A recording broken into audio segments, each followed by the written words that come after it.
Yan, magluto po tayo ng sweets. Ito po ay yung sa loob niya ay peanut at saka ito ay sesame. Tapos ito po yung ginawa kong yung glutinous rice. Yun nga lang po, ewan ko kung bakit hindi naging circle. Binilog-bilog ko naman siya. Pero ito po yung pumpkin flavor. At saka ito po yung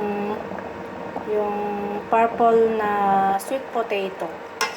Ayan. Wala po tayong gata, so nagpakulo lang po ako ng tubig. Nilagyan ko ng asukal at saka nilagyan ko rin po ng ginger. At saka yung ito po, longan. Nilagyan ko din po ng longan. Ayan. So, yummy in the tummy.